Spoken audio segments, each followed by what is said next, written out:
ৰাতিপুৱাই কান্ধত বিৰিয়াপাত লৈ পথাৰলৈ ওলাই আহিছোঁ। গাঁৱৰ খেতিয়কৰ ল'ৰা মই।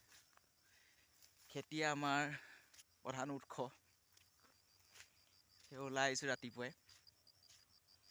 এতিয়া অলপ ধান দাব লাগিব, তাৰপাছতে ডাঙৰি কঢ়িয়াব লাগিব।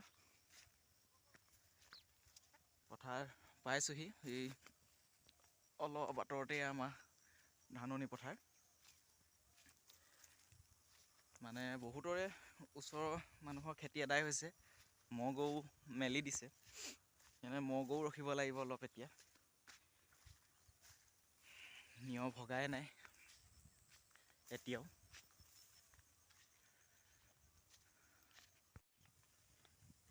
এইখন চৰাইদেউৰ পথাৰ।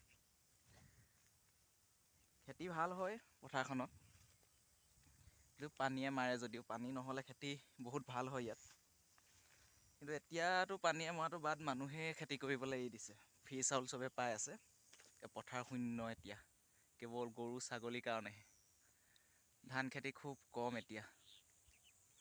আৰু ওচৰতে হ'ল ইয়া ঐতিহাসিক চিন্তামণিগড়, ৰংপুৰৰ ৰক্ষা কৱচ। পথাৰ পাইছোঁহি আমাৰ।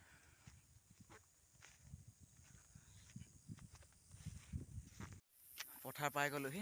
এয়া কালিয়ে বান্ধি থৈ যোৱা ডাঙৰি থাকিলে, যাওঁতে লৈ যাব লাগিব।